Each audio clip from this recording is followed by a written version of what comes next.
नमस्कार, स्वागत है आप सभी का आपके अपने यूट्यूब चैनल साइंस बाय अभिषेक फुलवारिया पर। आज अपन बात करने जा रहे हैं 12th केमिस्ट्री का मॉडल पेपर जो कि 2025-26 का है। उसका आधा पार्ट हमने पिछले वीडियो में देखा था, आधा पार्ट आज देखेंगे। तो इसमें आपको लघुत्तरात्मक, दीर्घोत्तरात्मक और निबंधात्मक प्रश्न सोल्व करूंगा। इसको एंड तक देखना, इससे काफी सारे प्रश्न हो सकता है पेपर में सेम टू सेम आए या इसके आसपास के प्रश्न पेपर में जरूर आएंगे। तो वीडियो को एंड तक देखना। यहाँ पर ऊपर आपको प्रश्न लिखा हुआ दिखाई देगा और मैं इसका सोल्व करा देता हूँ आंसर, ठीक है। तो इसमें जो चौथा प्रश्न आ रखा है, मतलब जो लघुत्तरात्मक का पहला प्रश्न है, ये स्थिरक्वाती मिश्रण किसे कहते हैं। तो पहले आपको परिभाषा याद रखनी है। ऐसा मिश्रण जिसका एक निश्चित ताप पर द्रव तथा वाष्प संतुलन समान रहता है, उसको क्या बोलते हैं, स्थिरक्वाती मिश्रण। आगे पूछा है कि स्थिरक्वाती मिश्रण को परिभाषित कीजिए। अच्छा, उसमें पूछा है न्यूनतम स्थिरक्वाती मिश्रण। इसका मतलब राउल्ट के नियम से जो विचलन दर्शाने वाले विलयन होता है, तो आपको याद रखना राउल्ट के नियम से धनात्मक विचलन दर्शाने वाले विलयन किससे, राउल्ट के नियम से धनात्मक विचलन दर्शाने वाले विलयन अपने क्वथनांक से कम ताप पर ही वाष्प में परिवर्तित हो जाते हैं। इन्हें न्यूनतम क्वथनांक स्थिरक्वाती मिश्रण कहते हैं। और आपको याद रखना है, इसका एग्जाम्पल पूछा था आपने, तो एग्जाम्पल आपको याद रखना इसका 95.6% एथेनॉल। कितना 95, तो कितना में लिखा है 95% एथेनॉल का मिलियन। तो आप और बड़ी ऐसे लिख सकते हो 95.6% एथेनॉल, ठीक है। और बाकी कितना बचा, तो अक्सर बाकी बचा है 4.4, तो प्लस में 4.4, ये 95% जल, ठीक है। ये जो मिश्रण है वो कितने ताप पर, तो ये दर्शाता है 78.13 केल्विन ताप पर, ठीक है। 78.13 केल्विन डिग्री सेंटीग्रेड ताप पर क्या करता है, न्यूनतम क्वथनांक स्थिरक्वाती मिश्रण की तरह व्यवहार करता है। न्यूनतम क्वथनांक स्थिरक्वाती मिश्रण, स्थिरक्वाती, ठीक है। तो ये आपको याद रखना, एग्जाम्पल आ सकता है पेपर में कि 95.6% एथेनॉल का जो मिश्रण होता है या जलीय विलयन होता है वो क्या करता है 78.13 केल्विन ताप पर, 78.13 डिग्री सेंटीग्रेड, केल्विन नहीं, 78.13 डिग्री सेंटीग्रेड ताप पर क्या होता है, न्यूनतम क्वथनांक स्थिरक्वाती मिश्रण की तरह व्यवहार करता है। यानी कि ये दोनों एक साथ वाष्पित होंगे, दोनों जल और एथेनॉल। अगला प्रश्न है सीसा संचयक सेल का नामांकित चित्र बनाइए। किसका, सीसा संचयक सेल का। अच्छा, इतना ही पूछा है, सीसा संचयक सेल का नामांकित करना, चित्र बनाना। तो इसको एक बार देखो, यहाँ पर आपको क्या करना, पहले तो एक बॉक्स बना देने से, ठीक है, ज़्यादा भारी काम नहीं है। उसके बाद में इसमें कुछ इलेक्ट्रोड बता देने से, ठीक है, कुछ छोटे बनाना कुछ बड़े बनाना, ताकि आपको फर्क समझ आ जाए क्या चेंज है इसमें।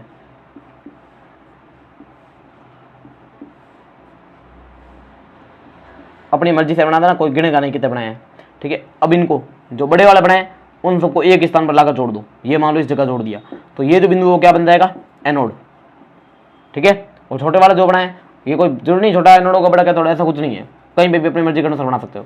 इसको एक अलग लाइन बना देना, छोटे वालों को एक अलग जगह जोड़ दो। ये मान लो सारे यहाँ जोड़ दिए, इस जगह जोड़ दिया कैथोड, वो एनोड दिया कैथोड हो जाएगा, ठीक है। अब इसमें एनोड के रूप में कौन होता है, तो इसमें एनोड होता है पीबी, सीसा संचयक सेल में। और कैथोड क्या होता है, तो अक्सर होता है पीबीओ2, पीबीओ2, ये आपको याद रखना है। उसके बाद में यहाँ पर विद्युत अवकरण ग्रुप में किसका यूज करता है, तो विद्युत अवकरण ग्रुप में यहाँ पर यूज करना है, किसका यूज करना है, डाइल्यूट H2SO4 का। ये दिल नहीं है, डाइल्यूट है, डाइल्यूट H2SO4। इस प्रकार का चित्र आप बना देना, आपके नंबर पूरे आ जाएंगे खाते में, ठीक है। ये कांच की पेटी वगैरह लिख देना, ये कांच, ठीक है, इस प्रकार से लिख देना, बाकी चलता है। अगला, ये सीसा संचयक सेल जो कि एक प्रकार का द्वितीयक सेल है, संचयक सेल है, ठीक है। अगला देखते हैं नेक्स्ट प्रश्न क्या पूछ रखा है। अगला जो प्रश्न है वो ये है कि संक्रमण तत्व जो होते हैं वो अच्छे उत्प्रेरक क्यों होते हैं। तो सीधा याद रखना है, संक्रमण तत्व में 2-3 पॉइंट लिख देता हूँ, वो याद रखना सीधे। उत्प्रेरक के बारे में पूछा, क्या पूछा है कि संक्रमण तत्व उत्प्रेरक के रूप में कार्य क्यों करता है। पहला पॉइंट लिख देना, निम्न कारणों से ये उत्प्रेरक की तरह व्यवहार करते हैं, मतलब उत्प्रेरक के रूप में यूज किए जाते हैं। पहला लिखना परिवर्तनशील ऑक्सीकरण अवस्था, कौन सा मोस्ट इंपॉर्टेंट पॉइंट लिखना हूं मैं, परिवर्तनशील ऑक्सीकरण अवस्था। दूसरा आपको याद रखना है जटिल यौगिक, ठीक है, जटिल यौगिक को भी बोलते हैं संकुल यौगिक या उपसहचर यौगिक। तो जटिल या संकुल यौगिक बनाने के कारण, मतलब ये बनाते हैं तो मध्यवर्ती आसानी से बनता है इसके होने के कारण, ठीक है, यौगिक बनाना, ये दूसरा गुण। तीसरा मोस्ट इंपोर्टेंट एक और याद रखना, ये सक्रियण ऊर्जा में कमी करता है। किसमें, अभिक्रिया की सक्रियण ऊर्जा उसको हटा देते हैं।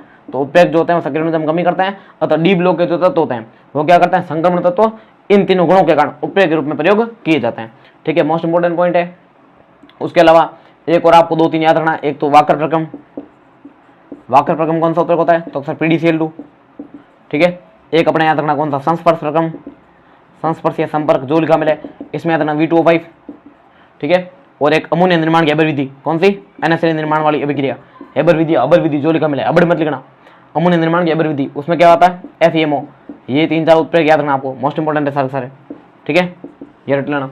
और एक विल्किंसन पे क्या करना, कौन सा, विल्किंसन, विल्किंसन, विल्किंसन चलता है, विल्किंसन उत्प्रेरक, ठीक है। इसका फॉर्मूला भी याद रखना, RH PPA3, ठीक है, हम कितनी बार, 3 बार, और Cl, ये विल्किंसन उत्प्रेरक, रोडियम धातु पाई जाती है इसमें, याद रखना, इंपॉर्टेंट है।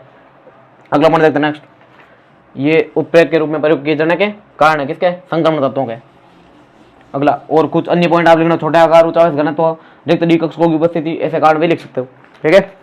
अगला पॉइंट है, जिंक परिवर्तनशील अक्षमता क्यों नहीं दर्शाता है, उसकी मर्जी, ठीक है। तो जिंक जो होता है उसका इलेक्ट्रॉन विन्यास आप सबको याद होना चाहिए, वैसे याद ही आपको, ठीक है, याद है ना, नहीं तो डब्बे खोलो देंगे पेपर में, ठीक है।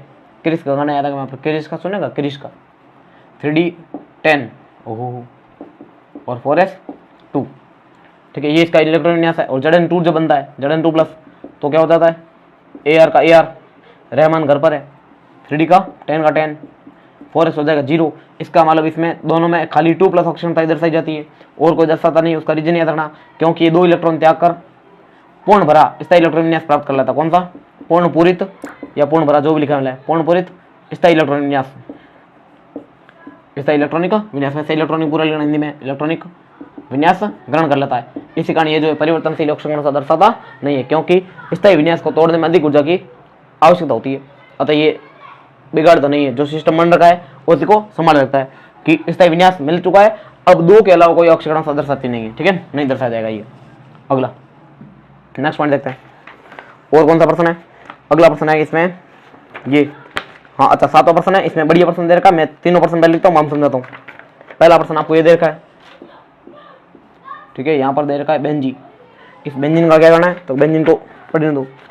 इस बेंजीन के ऊपर आपको जोड़ रखा है Cl है, क्या Cl है भाई, ठीक है, यहाँ पर बेंजीन पे Cl है, और ये मान लो इलेक्ट्रॉन यहाँ जा रहा है, और आगे पूछा इसने CH3Cl से अभिक्रिया करनी इसकी, ये मान लो CH3Cl पूछा है, क्या उत्पाद बनेगा, पहला प्रश्न ये है। दूसरा एक और दे रखा है, अच्छा 3 पे लिखा निर्जल AlCl3, 3 पे क्या लिखा, निर्जल, निर्जल, निर्जल, निर्जला किसमें होती है, तेरे नाम में, ठीक है ना, बहुत इंपॉर्टेंट फिल्म है, इंपॉर्टेंट फिल्म नहीं, ठीक है, निर्जल AlCl3, ये फ्रीडेल गार्ड अभिक्रिया में भी काम आ गया ना, ठीक है। और साथ में इनका डेल्टा, डेल्टा मतलब त्रिभुज, है त्रिभुज। अब इसमें बढ़ेगा क्या, पहला ये है 7वें का। दूसरा आपको एक और पूछा है इसमें CH3CH2Cl और KCN, ये CH3CH2Cl और KCN, KCN मतलब क्या होता है, पोटेशियम साइनाइड। तीसरा आपको पूछा एक और CH3CH2CH3, कहाँ है ये तीसरा, CH3CH11CH2, और क्या पूछा, इसकी भी HI से, HI मतलब हाई, वर्ष भी ऐसा में HI को क्या बोलता है, हाई, ठीक है। आगे देखते क्या होता है। तो इस अभिक्रिया में पहले देखो, इसमें ये जो है वो है एक प्रकार की कौन सी, इलेक्ट्रॉन सनी अभिक्रिया, जिसमें क्या होगा, यहाँ से किसी भी कार्बन से एक कार्बन यहाँ से, एक यहाँ से, H और Cl हट जाएगा और CH3 जुड़ जाएगा। तो यहाँ पर देखो इधर एक तो ये बनेगा CH3 और CH3 प्लस में, यहाँ पर क्या बन जाएगा CH3 और CH3। मेजर पूछे या एक ही लिखना हो तो ये लिखना, मुख्य उत्पाद ये है पैरा वाला, ठीक है। और 2 CH3 जब बेंजीन पे एक साथ होता है उसको जाइलिन कहते हैं, शायद चेक करना, जाइलिन, ठीक है। सही हो तो राइट कर देना, नहीं तो काट देना, ठीक है। एक क्रिस्टल होता है बेंजीन पर OH और CH3 पास पास को, उसको क्या बोलते हैं, क्रिस्टल कहते हैं। OH और CH3 पास पास हो उसको क्रिस्टल कहते हैं, ठीक है, क्रिस्टल नहीं क्रिस्टल। अगला, अब यहाँ पर करना कुछ नहीं है, K और Cl को हटा दो, Cn को जोड़ दो, ठीक है, तो क्या बन जाएगा CH3 CH2 बाद में Cn सीधा, इसका नाम क्या है, एथेन नाइट्राइल, ठीक है, एथेन प्रोपेन, जो भी लिखो, प्रोपेन नाइट्राइल, क्योंकि 3 कार्बन 1 2 3, ये है नाइट्राइल यानी Cn जुड़ देगा। उसका रीजन क्या है, क्योंकि ये जो K है और KCN जो यौगिक है वो आयनिक प्रकृति का है। KCN कौन सी प्रकृति का, आयनिक, आयनिक प्रकृति है। अतः ये K प्लस और Cn माइनस में आसानी से टूट जाता है, इसी कारण Cn माइनस सीधा जुड़ता है। क्लियर। अगली बात याद रखना, अगर इसी अभिक्रिया में ऐसा लिखा हो CH3 CH2 यहाँ पर लिखा Cl प्लस लिख दिया मान लो AgCN, कौन सा AgCN, तो ये तो होता है सहसंयोजक प्रकृति का। इसका मतलब इसमें पहले N जुड़ेगा उसके बाद ये बन टूटेगा, तो यहाँ पर क्या बनेगा CH3 CH2 NC, most important है याद रखना। KCN हो तो सीधा जोड़ना है, AgCN हो उल्टा जोड़ना है। अगला पॉइंट नेक्स्ट है ये, इसमें मार्कोनिकॉफ का नियम लगाना है, MR मार्कोनिकॉफ रूल, हाइड्रोजन वहां जोड़ना है, हाइड्रोजन पहले से क्या हो अधिक, कब? जब तीर पर यहाँ पर क्या नहीं लिखा हो, पेरोक्साइड नहीं लिखा हो और यहाँ पर HBr नहीं लिखा हो, तो आपको यही लगाना है कि H को वहां जोड़ दो, H पहले से अधिक है तो क्या बनता है, H यहाँ जोड़ दो, I को यहाँ जोड़ दो, तो क्या बनेगा CH3 CH, इस पर जुड़ जाएगा I, यहाँ पर CH3 हो जाएगा। क्लियर? ये इस प्रकार की 3 अभिक्रिया होगी। मोस्ट इंपोर्टेंट अभिक्रिया पेपर में आ सकती है, ठीक है, याद करके जाना सारी। अगला एक मिनट जो है ना, मैं चेक कर लेता हूँ, वीडियो चल तो रहा है, आधा घंटा वेस्ट हो गया अभी, वीडियो बंद हो गया चलते चलते ही। हाँ चल नहीं रहा है, ठीक है।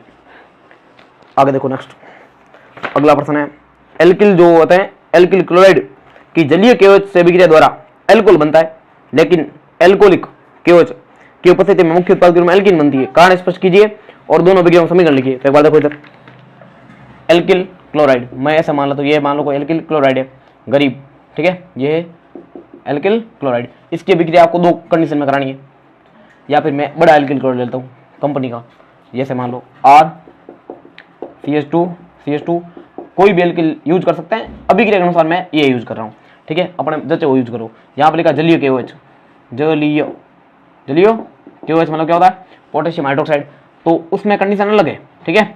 और दूसरा है ये कंडीशन, मान लो दूसरी कंडीशन बना देता हूँ मैं, ठीक है, क्रिया का सेम ही है, क्या करें, तकलीफ बहुत ज़्यादा, इसको भी लिख देते हैं, ये लो, यहाँ दी RCH2Cl। अब ठीक है, अब इसमें देखो अगर जली है तो यहाँ से K और यहाँ से Cl हट जाता है, OH जुड़ जाता है, क्या बनेगा RCH2OH। इसका मतलब ये एल्केनॉल यानी एल्कोहल बनाता है। क्लियर? लेकिन इसी अभिक्रिया में सेम टू सेम अभिक्रिया है, अगर आपको जलीय की जगह एल्कोहलिक KOH लिखा जाए, एल्कोहलिक KOH, एल्कोहलिक मतलब जिसमें एल्कोहल मिला है, तो एल्कोहल युक्त KOH, या फिर आपको ऐसे लिखा सकता है KOH2H5, ठीक है, OH, ये दे दिया एल्कोहल की जगह और KOH साथ में, तो फिर उस अभिक्रिया में एल्कोहल नहीं बनता, याद रखना, ठीक है, क्योंकि एल्कोहल तो ऑलरेडी यहाँ पर है ही। तो इस अभिक्रिया में क्या होता है, इस अभिक्रिया में जो एल्कोहल है, एल्कोहल को मैं सामान्य क्या लिखता हूँ, ROH, ये टूट कर क्या बनाता है, RO माइनस प्लस में H+, तो RO माइनस और OH माइनस इसमें दोनों पाए जाते हैं। इस कारण ये जो है वो प्रबल सार की तरह व्यवहार करता है, किसकी तरफ, प्रबल सार। तो RO माइनस और OH माइनस की उपस्थिति में प्रबल सारी व्यवहार उत्पन्न होने के कारण इसमें से H+ को, यानी कि ये जो अल्फा कार्बन है और ये बीटा कार्बन है, बीटा कार्बन से हाइड्रोजन को निष्कासित कर लिया जाता है, तो बीटा से हाइड्रोजन और अल्फा से हेलोजन, इसका मतलब इस अभिक्रिया नाम है बीटा विलोपन। कौन सा, यहाँ पर बीटा विलोपन हो जाता है। क्लियर? और यहाँ से H, यहाँ से Cl हट जाएगा और यहाँ से H हट जाएगा, तो इसकी जरूरत ही नहीं पड़ेगी। यहाँ पर क्या बनेगा RCH11CH2, यानी इसमें एल्कीन बन जाती है। मोस्ट इंपोर्टेंट अभिक्रिया है, याद रखना, अभिक्रिया समीकरण दोनों लिख दिए।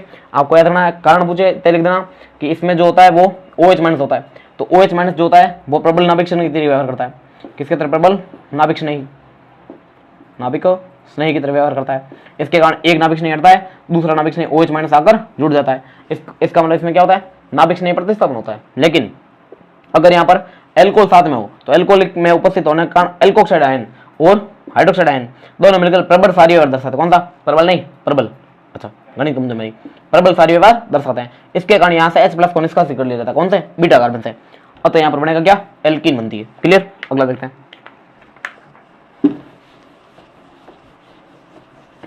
नेक्स्ट अगला देखते हैं।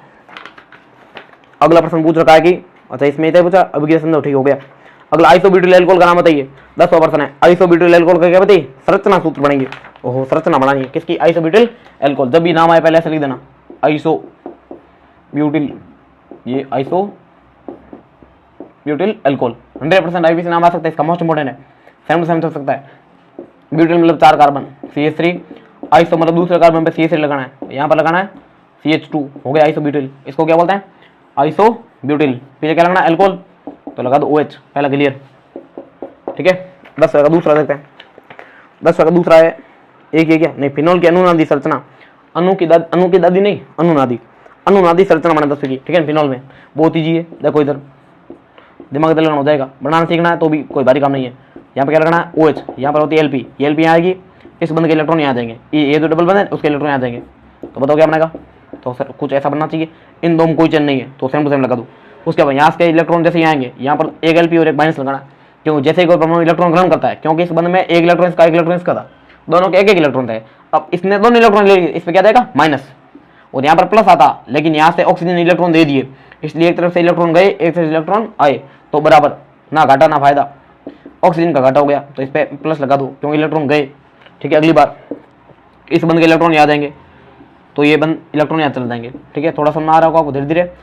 अगली बात यहाँ पर सेम टू सेम, यहाँ पर क्या जाएगा माइनस, इस जगह बंद बन जाएगा, यहाँ पर डबल बंद O H, यहाँ पर माइनस होगा रे नहीं प्लस होगा। क्लियर। अगली बार सेम टू सेम, एक बार आगे लेकर जाना है इसको, अगली बार यहाँ लगा दो तो ये बन के इलेक्ट्रॉन यहाँ चल जाएंगे। क्लियर।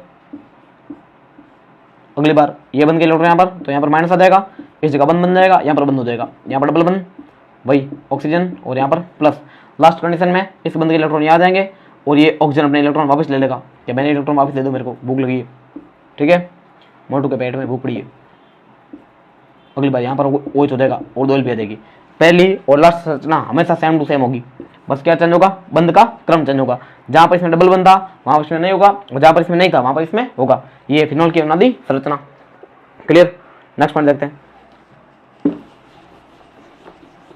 बोर्ड की बैंड बज जाएगी थोड़ी देर में, और अगर आप वीडियो एंड तक देखोगे तो हो सकता है आपकी पेपर बच जाए, इसलिए वीडियो को एंड तक देखना है, क्योंकि अभी बजेगी तो पेपर नहीं बजेगी, और अभी नहीं बजी पेपर हालत खराब हो जाएगी। ठीक है, खराब हो जाएगी। अगला नेक्स्ट है कार्बोक्सिलिक अम्ल फिनॉल की अपेक्षा अधिक अम्लीय क्यों होता है। फास्ट बोलते हैं तो वर्ड फिसलते हैं, इसलिए आप हमेशा शांत रह के धीमे धीमे बोला करो, अपने पास टाइम नहीं इसलिए।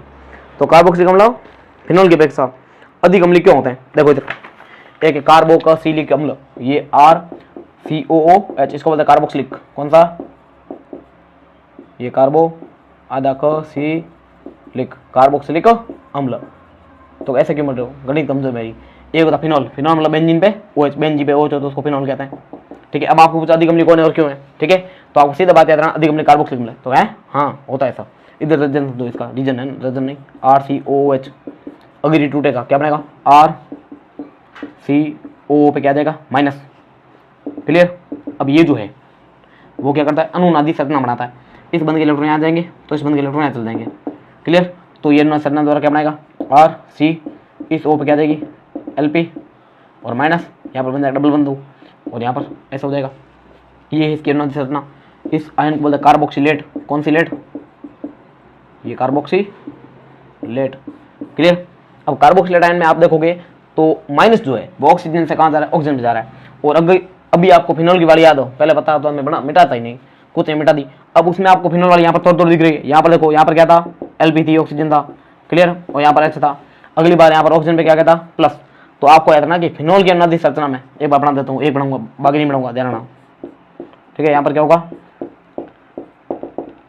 H, इस बंद के इलेक्ट्रॉन आए, इस बंद के इलेक्ट्रॉन यहाँ चल जाएंगे, तो क्या होगा, बाकी सारी अपने आप समझ लेना। यहाँ पर क्या जाएगा माइनस, और यहाँ पर हो जाएगा ऑक्सीजन पे आ जाएगा प्लस। तो बस खत्म हो गई बात, इतनी काफी है। तो आपको सीधा पॉइंट याद रखना है कि ऑक्सीजन जैसे उच्च विद्युतरणीय परमाणु पर हाई अमीर मुकेश अंबानी जैसे आदमी को जेल में कैसे रख सकते हैं, मतलब ये जो है वो क्या उच्च विद्युतरणीय परमाणु है, तो क्या करेगा, ये इलेक्ट्रॉन हमेशा ग्रहण करने की कोशिश करता है, लेकिन इस पर हमेशा माइनस सूट करता है। प्लस आने की वजह से ये सूट नहीं करेगा इस पर। इसका मतलब क्या है, अस्थायी। क्या है, अस्थायी। तो फिनॉल की अनुनादी संरचना भले 5 बनती है फिर भी वो अस्थायी है। किसकी तुलना में, कार्बोक्सिलेट की तुलना में। कोई पूछा क्यों, अब रीजन क्या लेना वो सुनो पहले। कार्बोक्सिलिक अम्ल फिनॉल की अपेक्षा अधिक अम्लीय होता है क्योंकि कार्बोक्सिलिक अम्ल में ऋणात्मक आयन यानी कि ऋणावेश दोनों ऑक्सीजन परमाणु उच्च विद्युतरणीय ऑक्सीजन परमाणु पर विस्थानीकृत होता है, जबकि फिनॉल में उच्च विद्युतरणीय परमाणु ऑक्सीजन पर धनावेश आ जाता है। अतः इसकी अनुनादी संरचना भले 5 बने 6 बने, उनका स्थायित्व कार्बोक्सिलेट की तुलना में कम होता है। तो इसमें बनने वाले आयन को बोलते हैं फिनोक्साइड आयन। कौन सा आयन, फिनोक्साइड। अच्छा, उसकी बात ही नहीं की, एक बता देखो वापिस, ये हमने फिनॉल की बात की, फिनोक्साइड की बात कर लेते हैं। जब H प्लस त्याग देगा, इससे H प्लस अलग हुआ, ये बन जाएगा H प्लस। ठीक है, अपन बात करें फिनॉल की, ये फिनॉल कार्बोक्सिलिक अम्ल आयनित होकर क्या बनाता है, कार्बोक्सिलिक अम्ल बनाता है। और फिनॉल जो है वो जब आयनित होता है H प्लस त्याग देता है तो क्या बनाता है, फिनोक्साइड। इधर समझना, यहाँ पर है भाई, इधर मजा नहीं आता मेरे को। ठीक है, अपन इधर बनाए दूसरी साइड, ये लो राजी। यहाँ पर क्या हो जाएगा, ऑक्सीजन, ऑक्सीजन के ऊपर क्या जाएगा माइनस। लेकिन जब आप इसकी अनुनादी संरचना पढ़ोगे, इसकी फिनोक्साइड आयन की अनुनादी संरचनाएं जब आप पढ़ते हो तो आपको पता चलता है कि इसमें माइनस जो है वो ऑक्सीजन के अलावा कार्बन पर भी जा सकता है। तो कैसे, एक बना के बताओ, तो मैं एक बना के बताता हूँ। इधर देखना सारे, यहाँ पर क्या होगा, इस बंद के इलेक्ट्रॉन आएंगे तो इस बंद के इलेक्ट्रॉन यहाँ चल जाएंगे। इसका मतलब यहाँ पर ऑक्सीजन होगा, इसके 2 LP रह जाएगी, 1 LP चली जाएगी, तो इसका प्लस हट जाएगा, मतलब माइनस हट जाएगा, और यहाँ पर क्या जाएगा माइनस। तो यहाँ पर माइनस जो है वो उच्च विद्युतरणीय ऑक्सीजन तथा निम्न विद्युतरणीय कार्बन दोनों पर होता है। अतः इसका स्थायित्व क्या होता है, कम होता है। किसकी तुलना में, कार्बोक्सिलेट की तुलना में। तो कार्बोक्सिलेट आयन का स्थायित्व फिनोक्साइड आयन, इसका नाम क्या है, फिनोक्साइड। फिनोक्साइड आयन से अधिक होने के कारण कार्बोक्सिलिक अम्ल फिनॉल से अधिक अम्लीय होते हैं, याद रखना। क्लियर। और फिनोक्साइड का स्थायित्व तो फिनोल से अधिक होता है, इस बात को याद रखना। अगला नेक्स्ट पर्सन देखते हैं, टाइम थोड़ा ज़्यादा हो जाएगा लेकिन क्या करें, मोहब्बत मुसीबतें करे क्या, पर अपनी ज़रूरतें करे क्या, हम तो उनसे बचकर चलना चाहते हैं पर वो खूबसूरत है करे क्या। अगला देखो नेक्स्ट, अगला पर्सन है मेलोनिक अम्ल का भी नाम लिखिए। इधर देखो मेलोनिक, आपको मैंने ट्रिक भी पढ़ाई थी, ओम सगा। कौन सा सगा, कौन के सगा है, ओनली फॉर एक दुनिया ओम ही सगा है, ओम सगा। वो से याद रखना ऑक्जेलिक अम्ल, कौन सा, ये ऑक्सेलिक अम्ल। उसके बाद मेलोनिक अम्ल, मेलोनिक अम्ल। आगे टाइम नहीं है इसलिए इसका नाम सक्सेनिक अम्ल, इसका नाम ग्लूटेरिक अम्ल, इसका नाम एडिपिक अम्ल। ठीक है, अपने ये तो आपको याद होना चाहिए। COH, यहाँ पर COH दो COH पास हो, उसको क्या बोलते हैं, ऑक्जेलिक अम्ल, यानी एथेन डायोइक अम्ल। अगला मेलोनिक में कुछ नहीं करना है, COH सेम टू सेम रखना है, बीच में एक CH2 लगाना है, आगे वाले में एक बढ़ाना है सब बस। यहाँ पर COH, इसमें 2 CH2 आ जाएंगे, इसमें 3, इसमें 4, तो नाम 1 2 3 propane, pro plus ane, propane 1 3 है ना, 1 और 3 पर प्रोपेन 1 3 डाई ओइक अम्ल, या प्रोपेन डाइओइक अम्ल जो लिखा मिले चलेगा, प्रोपेन 1 3 डाइओइक अम्ल, इसका आईपीसी नाम है। अगला देखो नेक्स्ट, अगला प्रश्न है जो कि मेलोनिक, इतना पिछली बार पढ़ा रखा था, अब नया है, अब इसको ढंग से देखना। अगला प्रश्न है अल्फा डी प्लस ग्लूकोज, अच्छा अब ये भी पढ़ा रखा था ना, दीर्घ उत्तरार्ध में प्रश्न नहीं पढ़ाए थे, कुछ नहीं हो गया तो हो गया। अगला अल्फा डी प्लस ग्लूकोज और बीटा डी प्लस ग्लूकोज की संरचना बनाई चित्र द्वारा, और सट्टा बना दे दो मैं, ठीक है। देखो इधर यहाँ पर लगा दो ऑक्सीजन, अगर अल्फा है इसका मतलब OH को नीचे रखना है, H को ऊपर, OH को नीचे, H OH, तीसरे कार्बन का OH कहाँ होगा, तो अक्सर ऊपर होगा। यहाँ पर क्या होगा, H और OH होगा। यहाँ पर क्या होगा, यहाँ पर CH2OH हमेशा ऊपर रखना है और यहाँ पर H रखना है। ये है अल्फा डी प्लस ग्लूकोज, ठीक है। बीटा बनाना कुछ नहीं करना, इस OH को कहाँ पे दोगे, यहाँ पर, H को कहाँ पे दोगे, नीचे। ये अल्फा था, अब इसका रूप परिवर्तित करते हैं, यहाँ पर H रख देते हैं, यहाँ पर OH कर देते हैं, अब हो गया बीटा, ठीक है, याद रखना। अगला नेक्स्ट है, हाँ अगला प्रश्न क्या है, अगला प्रश्न शर्करा के आधार पर DNA और RNA मंत्र बताइए। शर्करा, सर प्लस करा, शर्करा, ये क्या है, ये शर्करा के आधार पर किसमें, DNA और RNA, तो एक है DNA, एक है RNA, ठीक है। DNA में याद रखना बीटा डी प्लस 2 डीऑक्सी, ऐसे लिखोगे तब सामने लगेगा पढ़ कर आए हो। Beta D 2 deoxy ribose nucleic अम्ल, राइबोज शर्करा, न्यूक्लिक अम्ल नहीं लिखना, शर्करा पूछा खाली, तो ये याद रखना beta D plus 2 deoxy ribose शर्करा, इसमें कुछ नहीं करना है, इस पूरे को हटा दो, आगे बढ़ो, पीछे इतना लिख दो, ये बीटा डी प्लस राइबोज शर्करा, डीऑक्सी नहीं लगाना, ठीक है, 2 डीऑक्सी याद रखना। इसमें भी दूसरे कार्बन पर क्या नहीं होता है, इसमें दूसरे कार्बन पर ऑक्सीजन नहीं होता, इसमें होता है राइबोज और शर्करा, अरे ये राइबोज शर्करा, क्लियर, याद रखना, ये RNA और ये DNA। अगला अगला प्रश्न है कि विटामिन ए और बी की कमी से होने वाले रोगों के नाम बताइए। विटामिन ए और बी की कमी से क्या बताना, रोग बताना है। एक बार देखो, beta plus amine, whittle plus amine, vitamin, vitamin A की कमी से, पहले विटामिन ए का नाम याद आना, रेटिनोल, क्या पेटिकोल नहीं, रेटिनोल, ये रेटिनोल क्या है, इसका नाम है। अब आपको करना क्या है, इसकी कमी से रोग बताना, ये रोग, इसकी कमी से रोग होता है, उस रोग का नाम क्या है, रतौंधी, आंधा होता था आदमी, उसको रतौंधी कहते हैं, ठीक है, रतौंधी। और एक जीरोफ्थैल्मिया, जीरोफ्थैल्मिया, जीरोफ्थैल्मिया, ठीक है। इसमें इसको आंख के कोर्निया का कठोरीकरण भी कहते हैं, क्या कहते हैं, आंख के कोर्निया का कठोरीकरण, नाक में वैसे कोर्निया होता नहीं है, ठीक है, तो इसको आंख के कोर्निया का कठोरीकरण कहते हैं, किसको, जीरोफ्थैल्मिया को। अगला विटामिन बी, विटामिन बी का नाम क्या होता है, बेरी बेरी नहीं, विटामिन बी का नाम थायमिन। अब बी में प्रकार है भैया ना, बी में एक है B1, वैसे बी पूछा आपको, नॉर्मल बी पूछे तो उसको B1 नहीं मानना, याद रखना, ठीक है, बी को क्या मानना है, B1, ठीक है। B1 का नाम होता है थायमिन, नाम पूछे तो क्या होगा, थायमीन। थायमिन एक प्रकार का नाइट्रोजनी सारक है जो DNA में होता है, RNA में नहीं होता है, ठीक है, थायमिन। थायमिन का नाम है बेरी, रोग का नाम क्या, बेरी बेरी, इमली का बूटा बेरी का पेड़, वही बेरी है, ठीक है, बेरी बेरी। अगला ओ, इसमें क्या हो सकता है, बेरी बेरी तो होता है, एक और हो सकता है इसमें, इसमें भूख कम लगती है, भूख कम लगती है, इसलिए मेरे को ये रोग हो रहा है, मेरे को भूख लगती नहीं, मेरे को ना भूख कम लगती है, 4-5 दिन में एक बार खाना खाता हूँ। अगला नेक्स्ट पॉइंट, अच्छा इसमें और बता दूं क्या, विटामिन B2 B6 और B12 भी लिख देता है, चलो कॉपी पेस्ट करो। एक है B2, B2 का नाम क्या होता है? राइबोफ्लेविन। ये राइबोफ्लेविन, ठीक है, इसकी कमी से होठ फटते हैं। राइबोफ्लेविन क्या होता है? होठ फटना मतलब ओष्ठ विदरण। कौन सा? ओष्ठ विदरण, विदरण मतलब फटना, ओष्ठ विदरण, या इसको बोलते हैं किलोसिस। कौन सा सिस? किलोसिस लिखा आ सकता है, ये किलोसिस, ओष्ठ विदरण मतलब किलोसिस। एक और B3, B4, B5 ऐसे भी होता है, ठीक है, B5 होता है, लेकिन अपने सिलेबस में नहीं, अपने वही आएंगे जो पेपर में सिलेबस में।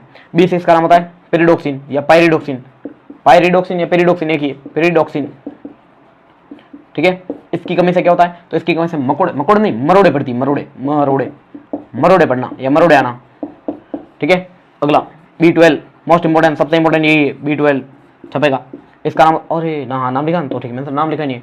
इसका नाम साइनोकोबालामिन, साइनोकोबालामिन या साइनोकोबालमिन, साइनोकोबालमिन। इसकी कमी से पर्णासी रक्ताल्पता, मोस्ट इंपोर्टेंट, पर्णासी रक्ताल्पता, ठीक है। ये कोई पूछे पर्णासी रक्ताल्पता क्या होती है? इसमें आरबीसी में हीमोग्लोबिन कम हो जाता है। किसमें? आरबीसी में हीमोग्लोबिन की कमी, ठीक है।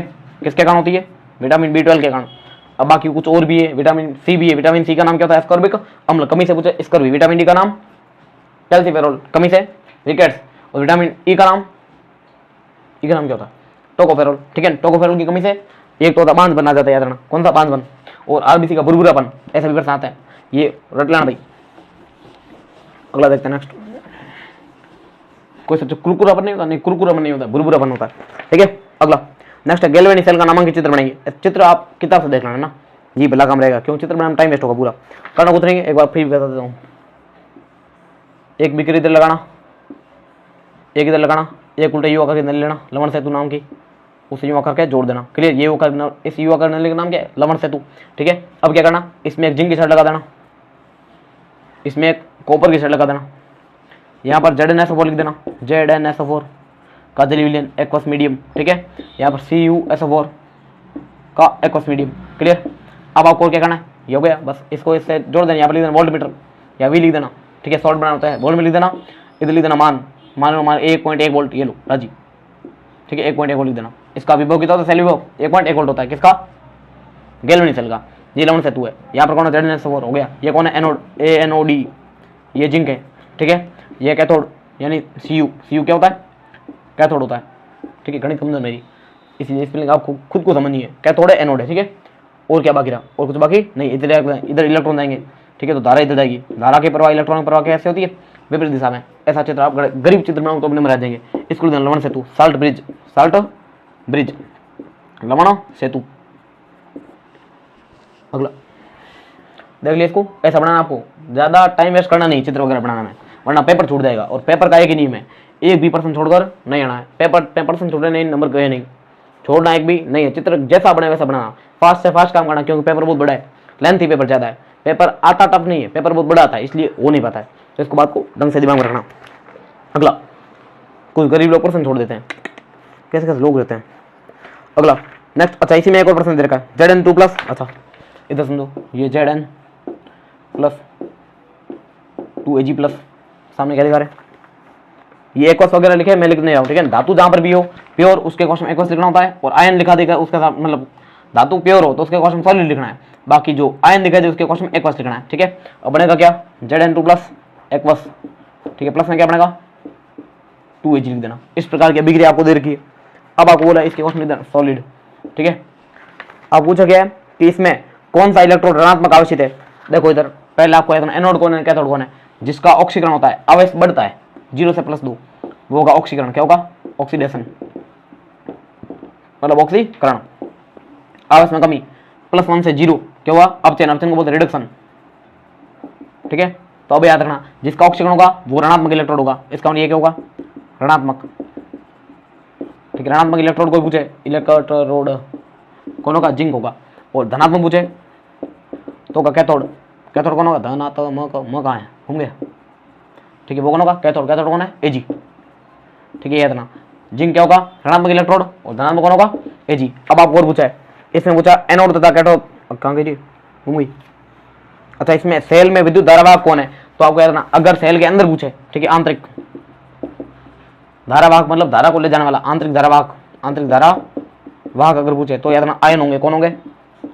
आयन, वो आयन कौन है, एक तो Zn2 प्लस, ठीक है, और कौन है, एक है Ag प्लस। तो Zn2 प्लस और Ag प्लस क्या है, आंतरिक धारावाहक है। और बाह्य पूछे, बाह्य धारावाहक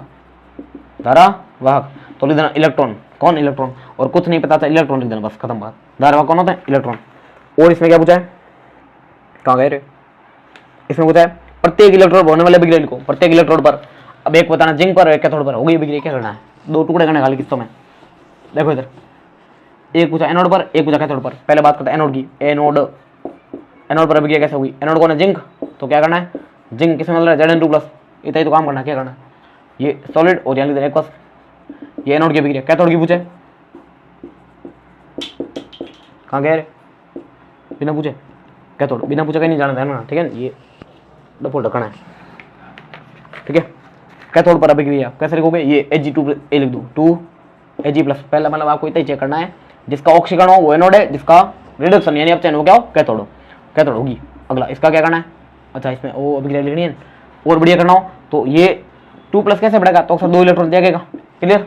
और ये Ag2 प्लस से Ag कैसे बढ़ेगा, तो 2 इलेक्ट्रॉन ग्रहण करा दो इसको, या क्वेश्चन में लिख दो और इसमें 2 इलेक्ट्रॉन जोड़ दो। याद रखना प्लस जैसे इलेक्ट्रॉन लिखना है, यहाँ प्लस है यहाँ इलेक्ट्रॉन आ जाएगा, एक में एक इलेक्ट्रॉन जुड़ेगा, दो में दो, क्या बन जाएगा 2 Ag। जिसको मेरी स्पीड फास्ट लग रही है वो स्पीड कम करके देखना, ठीक है। लोगों की बढ़ा के देखते हैं, अपनी वीडियो को हमेशा कम करके देखना होता है। अगला नेक्स्ट देखते हैं, इसको मिटा देते हैं क्योंकि एग्जाम चल रहा है ना, मजाक नहीं चल रहा है। जितना हो सके काम को फास्ट से फास्ट करना है। अगला प्रश्न हो गया, नेक्स्ट देर का है, अच्छा द्वितीय सेल या द्वितीय बैटरी क्या होती है, ऐसी बैटरी ऐसी सेल जिसको पुनः आवेशित किया जा सकता है, धारा के विपरीत प्रवाह द्वारा पुनः आवेशित किया यानी पुनः चार्ज कर सकते हैं, उसको द्वितीय सेल या द्वितीय बैटरी कहते हैं। अगला लेड संचयक सेल में होने वाली आवेशित क्रियाविधि और संपूर्ण सेल अभिक्रिया लिखिए। तो पहले मैं आपको अभिक्रिया लिख देता हूँ, Pb प्लस SO4, ये Pb प्लस SO4 2 माइनस क्या बनाएगा, Pb SO4 प्लस बनेगा 2 इलेक्ट्रॉन। ये अभिक्रिया होगी, ये होगी एनोड पर क्योंकि इसमें Pb का एनोड होता है। अगली बात करें कैथोड, कैथोड होता है PbO2 प्लस। अगर बात करें तो इसमें प्लस में कौन होगा भाई, SO4 2 माइनस, अच्छा plus 4H plus plus SO4 2 minus plus 2 electron, ये मिलकर क्या बनाएंगे वही PbSO4 प्लस 2H2O, क्लियर। ये है कैथोड की, ये एनोड की, ठीक है। और आपको करना क्या है, ये H प्लस है। अब जब इसकी जोड़ोगे तो समग्र अभिक्रिया बन जाएगी, कौन सी, समग्र मतलब कुल अभिक्रिया। अब देखो यहाँ पर क्या होगा, ये SO4 1 SO4 2 4H प्लस, इन चारों को मिलाकर ये ऐसे लिख सकता हूँ H2SO4। अब 2 बार लिख दो, H कितनी बार, 2 गुणा 2 4, सल्फेट मतलब ये SO4 पूरा कितनी बार, 2 बार, एक बार एक 2 बार, क्लियर। 2 इलेक्ट्रॉन के क्या लिख दिए, 2 इलेक्ट्रॉन प्लस में Pb का Pb, PbO2 का PbO2, क्लियर। और बचेगा क्या, उधर क्या होगा PbSO4 2 बार है, 2 बार लिख दो PbSO4 प्लस में H2। अब 2 इलेक्ट्रॉन उड़ा दो सीधे यूं, इसको लिखने की जरूरत नहीं है, ठीक है। उधर प्लस में क्या लिखो 2H2। ये है अभिक्रिया सारी निरावेशन के समय आना, कब है, निरावेशन, निरावेशन मतलब डिस्चार्ज होता है समय। आपको पूछा आवेशन, सभी अभिक्रियाओं को अगर उल्टा कर दोगे, इधर वाला को इधर, उधर वाला को उधर, तो फिर वो क्या बन जाएगी, आवेशन की याद रखना। तो अपने निरावेशन की याद रखनी, पेपर में यही पूछी जाती है, कुछ नहीं पूछे यही लिखनी होती है, ठीक है। अगला देखते हैं, नेक्स्ट प्रश्न क्या है। अगला प्रश्न है, अच्छा एक और बाकी की कुछ इसमें, हाँ NaCN4 कौन सा, NaCN4 2 माइनस संकुल में संयुक्त आबंध सिद्धांत द्वारा संगठन समझाइए, ज्यामिति और प्रकृति भी बताइए। एक बार दे दो फटाफट समझते हैं। NaCN4 2 minus same to same आ सकता है, याद रखना पेपर में, या NaCN4 आएगा या NaCO4 आ सकता है, ठीक है, मोस्ट इंपोर्टेंट वो भी। यहाँ पर आपको पूछ रखा NaCN4 2 माइनस, जितना हो सके पास समझा रहा हूँ, ठीक है। फिर भी आपको वीडियो एंड तक देखना और कुछ नहीं करना। NaCN4 2 माइनस, तो आपको करना क्या, देखो इधर पहले सबसे पहले लिखना सेंट्रल एटम, केंद्रीय परमाणु, तो सर कौन है, Ni है, Ni मतलब नहीं Ni सॉरी। अगला एक होता कौन, Ni हो गया।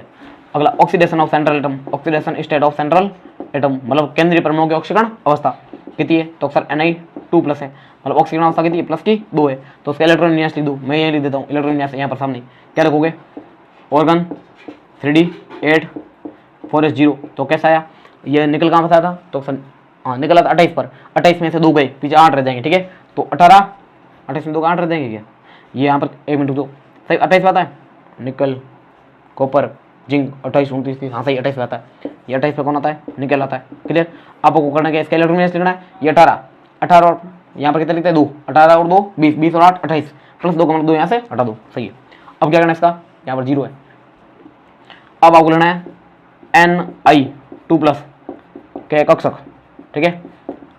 3D में कितना है तो अक्सर 8 है, तो यहाँ पर लिखना 3D सबसे पहले ऐसे 1 2 3 4 1 2 3 4 5 6 7 और ये 8, इस प्रकार पर देना 8, ठीक है।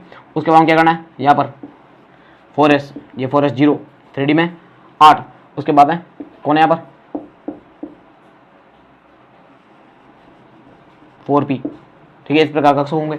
अब करना क्या है, यहाँ पर लिखना है संकरण बंद कितने बनाना है, 4 बनाना है। तो 4 आपको क्या चाहिए, 4 आपको चाहिए खाली कक्षक। कौन सा कक्षक, खाली कक्षक। तो खाली कक्षक 4 लाओगे कहाँ से, पहले आपको चेक करना है इसमें संकरण, तो ये लिख देना ऐसे Na2+ के कक्षकों में समप्लसकरण, संकरण, ये संकरण, क्लियर।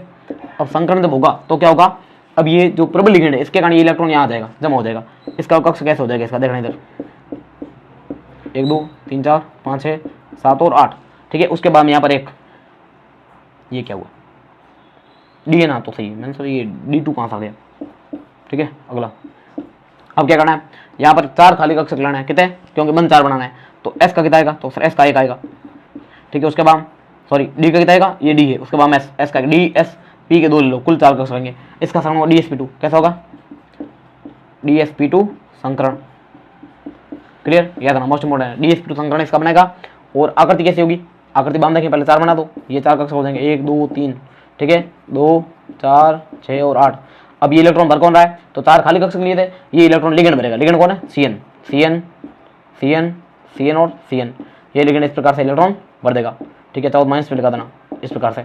अब इसकी आकृति देखनी है, इसकी आकृति होगी ऐसी, यहाँ पर निकल बीच में, चारों तरफ वर्ग बना देना ऐसा, इसको बोलते हैं वर्गाकार समतल, क्योंकि संगठन DSP2 है। तो CN CN CN और CN, इसको बोलते हैं वर्गाकार समतल, यह समतल वर्गाकार, ये वर्गाकार समतल इसकी क्या होगी, आकृति होगी इसकी NaCN4 की आकृति वर्गाकार समतल। अब आपको प्रकृति कैसी, चुंबकीय प्रकृति, तो आपको संकरण के सामने वाले लाइन में देखना, ठीक है। अब इसमें चेक करो कोई अयुग्मित इलेक्ट्रॉन है, तो ना नहीं है, तो अयुग्मित इलेक्ट्रॉन n बराबर 0 है, अतः ये प्रति चुंबकीय होगा। कैसा होगा, प्रति चुंबकीय, ठीक है। मोस्ट इंपोर्टेंट पॉइंट है, इतना आपको ऐसे कैसे छाप देना, नंबर आ जाए पूरे खाते में जमा हो जाएगी सीधे, घर आते ही लिखा आएगा your bank account has been credited with 1 number. अगला कुछ एक प्रश्न और है, थोड़ा और इत्मीनान रखो और देखो इसको, ठीक है। अगला प्रश्न है K फॉर एफिशिएंसी संकुल का IBC नाम, इससे गरीब संकुल इस दुनिया में नहीं है। K फॉर FeCN6 नाम क्या लिखना है, पहले पोटेशियम, प्रोटेशियम नहीं, पोटेशियम पोटेशियम, ठीक है। हेक्सासाइनिडो, सनीडो में लिखना, हेक्सासाइनिडो, कोई सनीडो लिख दूँ तो ना, सनीडो नहीं लिखना, पोटेशियम हेक्सासाइनिडो फेरेट। सेकंड कहाँ से आया, पोटेशियम, इसकी संख्या दर्शाते नहीं प्रतियान की। उसके बाद हेक्सासाइनिडो 6 बार क्या है CN साइनिडो, इसकी इसमें ऋणावेश लिगेंड को O के रूप में लिखते हैं। बाम फेरेट क्यों लिखा, क्योंकि यहाँ से अगर ये 4 हट जाएंगे, यहाँ पर 4 माइनस आ जाएगा, तो ऋणावेश संकुल हो तो उसके पीछे क्या लगना 8, तो फेरेट हो जाएगा। और पीछे सेकंड कैसा आया, तो 1 CN का 1 माइनस, 6 का 6 माइनस, 6 में से 4 गए 2।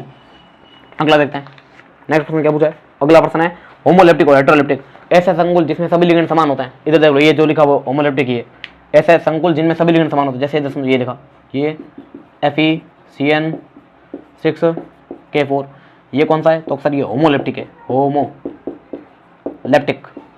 होमोलेप्टिक संकुल क्यों है ये, क्योंकि सभी लिगेंड, डब्बे के अंदर देखना, बाहर नहीं देखना है, इस बॉक्स के जो अंदर है वो सारे लिगेंड अगर एक को छोड़कर, ये Fe है, धातु के अलावा सभी लिगेंड सेम हो तो कौन सा होगा, होमोलेप्टिक। एक और देखो, जैसे यहाँ पर सेम लिख देता हूँ, K4 FeCN twice Cl2 Br2, ऐसा कुछ लिख दिया मान लो, ठीक है। अब ये हेटेरोलेप्टिक है, यानी ये धातु है, उसके अंदर 3 प्रकार के लिगेंड है, तो लिगेंड अलग लो। जैसे एक और लिख देता हूँ RH विल्किंसन उत्प्रेरक, बहुत इंपॉर्टेंट है, PPH3 P कैपिटल PH, अरे मर जा रहे ये, अरे क्या हुआ क्या, ये PPH3, ये 3 बार और Cl। अब देखो इसमें ये तो धातु है रोडियम, उसके अलावा ये लिगेंड अगर एक से अधिक प्रकार के लिगेंड हो तो हेटेरोलेप्टिक। कौन सा, हेटेरो लिखा सकता है, हेटेरो लिखा सकता है, हेटेरोलेप्टिक। तो 2 प्रकार के होते हैं संकुल, ऐसे संकुल जिसमें सभी लिगेंड समान प्रकार के होते हैं, यानी सभी लिगेंड धातु से समान प्रकार जुड़े होते हैं, या फिर ऐसे लिगेंड जो उसकी बोला हो ना, ये कौन सा, हेटेरोलेप्टिक। ऐसे लिगेंड नहीं, ऐसे संकुल जिनमें धातु से जुड़े हुए धातु से जुड़े हुए सभी लिगेंड अलग अलग प्रकार के होते हैं, क्या कहलाता है? हेटेरोलिप्टिक। और सभी लिगेंड समान हो तो होमोलिप्टिक। होमो मतलब सम, हेटेरो मतलब विषम। ठीक है, अगला देखते हैं। नेक्स्ट क्या प्रश्न है? अगला प्रश्न है CO NH3 होल 6 3 प्लस संकुल आयन का ज्यामितीय चित्र बनाइए। कल चित्र बनाना है किसका? CO NH3 होल 6 ऊपर लिखा है 3 प्लस, तो ऐसा बनाना आपको। तिरछा बनाओ तो भी चलेगा, सीधा बनाओ तो भी चलेगा, मर्जी मान लिख रही। ठीक है, यहाँ पर कह देते हैं CO कितने में बनाना है? 6 में बनाना है। NH3 और NH3 एक ऊपर लगाना, नीचे लगा देना। NH3 कितने कुछ है? गरीब चित्र आप ऐसा बनाकर नंबर पा सकते हो। इतना चित्र आप बनाओगे नंबर आ जाएगा। ठीक है, यहाँ पर क्या लगना? 3 प्लस, तो यहाँ लिख देना। और अगर आप और बढ़िया करना चाहो तो इसको यहाँ से जोड़ देना। ठीक है, इसको यहाँ से जोड़ देना। और बढ़िया तो और बढ़िया, इसको यहाँ से जोड़ देना। और बढ़िया करना, ऐसे जोड़ देना, तब आपको समझना एकदम बढ़िया। और वहाँ लिखा जाएगा वेरी गुड। ठीक है, इस प्रकार से। नेक्स्ट देखते हैं। अरे ठहर जा, हाँ अगला पॉइंट है, अगला प्रश्न। एथेनॉल का क्वथनांक मेथोक्सीमेथेन से अधिक होता है, क्यों? एथेनॉल देखो इधर C2H5OH, इसका नाम है एथेन प्लस ऑल क्या होगा? एथेनॉल। एक है मेथोक्सीमेथेन CH3OCH3, इसको क्या बोलते हैं? मेथोक्सीमेथेन। एक बार वीडियो चेक लेते ना, डब्बे कोड़ो देंगे वरना चल रहा है अभी। ठीक है, ठीक है, मेथोक्सीमेथेन ये है। और एक कौन है? एथेनॉल। आपको बोला इसका क्वथनांक अधिक, इसका कम, रीजन क्या है? इतना याद रखना, ये है मेथेनॉल C2H5OH। इसको ऐसे लिखो तो सर आपकी मर्जी लिखो, बोला कौन रख रहा है? यहाँ पर कौन लिख दिया? ये C2H5।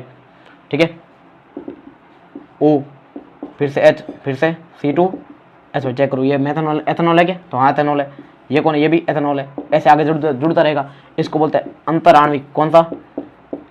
अंतराण्विक लिखो या अंतराण्विक लिखो, एक अंतराण्विक हाइड्रोजन बंध। तो एथेनॉल में अंतराण्विक हाइड्रोजन बंध पाए जाते हैं, जिसके कारण ये जुड़ा रहता है। या सारे अणु जो होते हैं वो मुक्त नहीं रहते हैं, सारे जुड़े हुए रहते हैं। अतः इन बंधों को तोड़ने के लिए अधिक ऊर्जा की क्या आवश्यकता होती है। अतः इसका क्वथनांक अधिक होता है, जबकि इसमें ऐसी व्यवस्था होती नहीं है, होती तो भी बहुत दुर्बल होती है। अतः इसमें अंतराण्विक हाइड्रोजन बंध नहीं पाए जाते हैं, इसी कारण इसका मतलब क्वथनांक कम होता है। जबकि इसमें अंतराण्विक हाइड्रोजन बंध अधिक होने के कारण इसमें जो है क्या होता है? इन बंधों को तोड़ने में अधिक ऊर्जा की आवश्यकता होती है, अतः इसका क्वथनांक अधिक होता है। अगला देखते हैं। नेक्स्ट पॉइंट, नेक्स्ट प्रश्न। ठहर जा, हाँ ठहर गया। अगला प्रश्न कौन सा है? अगला है एथेनॉल आसानी से जल में विलय होता है। सेम रीजन है, एथेनॉल जल में आसानी से विलय होता है क्योंकि यह जल के अणुओं के साथ क्या बनाता है? अंतर आणविक हाइड्रोजन बंध का निर्माण करते हैं। देखो कैसे, एक बार जल बना दो HOH, ये है जल। ठीक है, एक बार बना दो एथेनॉल C2H5, वापिस HOH, जल। संरचना के बिना नंबर कोई देने वाला है नहीं, याद रखना। ठीक है, पेपर में कोई सोचे जल्दी से जल्दी लिख दे तो संरचना बना बनाया नंबर नहीं मिलेगा। ठीक है, C2H5 देखो ऐसे। अब ये एथेनॉल है, ये वाला इतना, फिर से जल है, फिर से एथेनॉल है, अरे ये एथेनॉल है और ये जल है। तो जल और एथेनॉल के अणु के मध्य क्या पाए जाते हैं? अंतराण्विक हाइड्रोजन बंध पाए जाते हैं, अतः ये जल में आसानी से घुल जाता है, यानी कि मिल जाता है। अगला नेक्स्ट देखते हैं। फिनोल एल्कोहल की तुलना में प्रबल अम्लीय क्यों होता है? देखो फिनोल की अम्लीयता बहुत इंपॉर्टेंट, याद रखना। यहां पर क्या होगा? OH, ये जो है अधिक अम्लीय है। क्या अधिक अम्लीय? किससे? एथेनॉल। एथेनॉल एल्कोहल है, क्या पूछा? एल्कोहल पूछा खाली, तो अपन कोई भी एल्कोहल यूज कर लेते हैं। मान लो ROH लिख दिया। ठीक है, अब आप सोचना, अगर ROH को मैं तोड़ूं तो क्या बनेगा? RO माइनस प्लस में H प्लस, और अगर इसको तोड़ूं,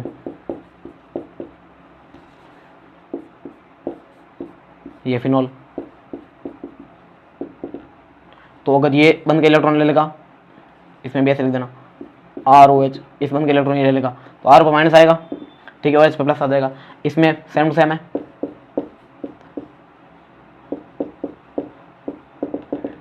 ऑक्सीजन पे माइनस और H प्लस। अब आपको रीजन में बता देता हूँ, इसकी संरचना किताब में पढ़ी है, आप अभी बनाई थी, पहले वो बनाना सीख लेना, और एक कोई भारी काम नहीं है। तो एल्कोहल से H प्लस के निष्कासन से बनने वाले एल्कोक्साइड आयन का स्थायित्व फिनोल से H प्लस के निष्कासन से बनने वाले फिनोक्साइड आयन से कम होता है। ठीक है, तो सीधा देखना, इसका स्थायित्व अधिक होता है क्योंकि इसकी 5 नदी संरचना बनती है, जबकि इसका स्थायित्व क्या होता है? कम होता है एल्कोक्साइड का। अतः फिनोल अधिक अम्लीय होता है क्योंकि ये स्थायी है, तो जल्दी से H प्लस त्याग देगा, और ये कम स्थायी है तो H प्लस कम त्यागेगा। अतः फिनॉल अधिक अम्लीय और अल्कोहल कम अम्लीय, क्योंकि इतना ही रहना, क्योंकि इसमें फिनोक्साइड बनता है, फिनोक्साइड का स्थायित्व अधिक होता है क्योंकि इसकी एनर्जी संरचना 5 होती है, जबकि एल्कोक्साइड की एनर्जी संरचना बनती नहीं है, अतः ये कम स्थायी होता है। अगला नेक्स्ट, अब कुछ एक थोड़े प्रश्न आप ध्यान से देखना ना, हो जाएगा थोड़ी देर में पूरा, मेरे को पता है, वेट करियो कब पूरा हो, कब पूरा हो, जल्दी पूरा हो। ठीक है, अगला नेक्स्ट है फिनॉल में उपस्थित CO बंध की लंबाई मेथनॉल से कम होती है, क्यों? देखो इधर एक फिनॉल, ये फिनॉल, फिनॉल मतलब बेंजीन पे कौन होगा, तो सर बेंजीन पे OH होगा, O और H। ठीक है, और एक और पूछा आपको मेथनॉल CH3OH होता है ना, हाँ तो CH3OH होगा। ठीक है, अब आप पूछा कि बंध लंबाई इसमें अधिक है, नहीं इसमें कम, इसमें अधिक क्यों है? बंध लंबाई इसमें अधिक है, ये वाली CO बंध की लंबाई, कौन सा बंध? C और O के बीच, यहाँ पर C है, O है, तो इसका बंध छोटा है, इसका बंध लंबा है, यानी ये छोटा बंध है, ये छोटा। ठीक है, और ये लंबा बंध है। इसका रीजन क्या है? तो आपको तैयार करना है, क्योंकि फिनॉल में जो है ऑक्सीजन परमाणु बेंजीन के sp2 संकरित कार्बन से जुड़ा होता है, पहला पॉइंट, जबकि एल्कोहल में ऑक्सीजन परमाणु एल्किल मतलब एल्किल समूह है, एल्किल समूह है sp3 संकरित कार्बन से जुड़ा होता है। तो यहाँ पर sp2 संकरित कार्बन जुड़ा है ऑक्सीजन, और यहाँ पर sp3 संकरित कार्बन से ऑक्सीजन जुड़ा है, इसी कारण ये इलेक्ट्रॉन को ज्यादा खींचता है। दूसरा पॉइंट, इसमें जो ऑक्सीजन की एलपी होती है, किसमें? फिनॉल में।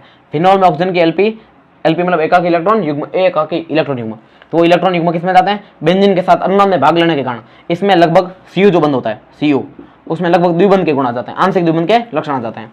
तो याद रखना कि फिनॉल में जो ऑक्सीजन परमाणु है वो बेंजीन के sp2 संकरित या एरिल वाले के sp2 संकरित कार्बन से या एरोमेटिक वाले के sp2 संकरित कार्बन जुड़ा होता है, जबकि एल्कोहल में ये किससे? एल्किल समूह के sp3 संकरित कार्बन से जुड़ा होता है। अतः दूसरा पॉइंट, इसमें अनुनाद संरचना बनती है, इसके कारण इसमें CO बंध में आंशिक द्विबंध के लक्षण आता है, और द्विबंध की बंध में साइकिल बंध से कम होती है, याद रखना। ठीक है, अगला पॉइंट, ठहर जा, हाँ ये ठहर जा। अगला पॉइंट नेक्स्ट है, ईथर में उपस्थित COC बंध कोण का मान चतुष्फल के बंध कोण से अधिक होता है, ये भी बढ़िया प्रश्न है। ये ROR, इसमें ऑक्सीजन का संकरण Lp 2 सिग्मा 2 Lp और Lp, तो आपको पता रखा है कि संकरण का फॉर्मूला सम प्लस करण, संकरण क्या होता है? Lp plus Bp, Lp2 Bp2, Bp मतलब बॉन्ड पेयर, कितने? 2 कितने हुए? तो सर 4, संकरण होगा sp3, और नियम क्या कहता है? संकरण जब sp3 होता है तो बंध कोण 109.45 यानी 5 डिग्री, ठीक है, या 109 डिग्री 28 मिनट होना चाहिए। लेकिन ईथर में बंध कोण का मान मेथॉक्सी मेथेन लिख दो भाई, यहाँ पर लिखना चाहो तो CH3, और यहाँ पर CH3, इसका नाम है मेथॉक्सी मेथेन। यहाँ पर बंध कोण का मान 111.7 डिग्री हो जाता है, लगभग कुल मिलाकर 109 से अधिक हो जाता है। यही इसमें पूछा है कि ऐसा क्यों होता है, तो ये तैयार रखना, क्योंकि यहाँ पर 2 बड़े बड़े एल्किल समूह होते हैं, ठीक है, और दोनों एल्किल समूह में त्रिविम बाधा के कारण ये दो एक दूसरे को क्या करते हैं? प्रतिकर्षित करते हैं, जिसके कारण इसका बंध कोण चतुष्फल के बंध कोण यानी कि 109.5 डिग्री से भी अधिक हो जाता है, याद रखना। ठीक है, किसके कारण? एल्किल समूह के मध्य होने वाले प्रतिकर्षण के कारण। अगला नेक्स्ट प्रश्न है, समावयवी एल्कोहलों में शाखा बढ़ने पर यानी शाखन बढ़ने पर क्वथनांक कम क्यों हो जाता है? बहुत बड़ा पेपर है, फास्ट पेपर करना है, जैसा हो चित्र वगैरह में ज्यादा टाइम बर्बाद करना मत, वरना पेपर छूट जाएगा। आप सोच सकते हो इतना टाइम मेरे को समझने में लग रहा है, लिखने में आपको भी टाइम तो लगेगा, तो आपको थोड़ा फास्ट करना है। ठीक है, समावयवी एल्कोहलों में शाखा बढ़ने पर क्वथनांक कम हो जाते हैं। शाखा बढ़ने पर क्वथनांक क्या हो जाता है? कम इधर समझो, जैसे CH3 CH2 CH2 CH2 OH, या 5 कार्बन लिख देते हैं, इधर समझना।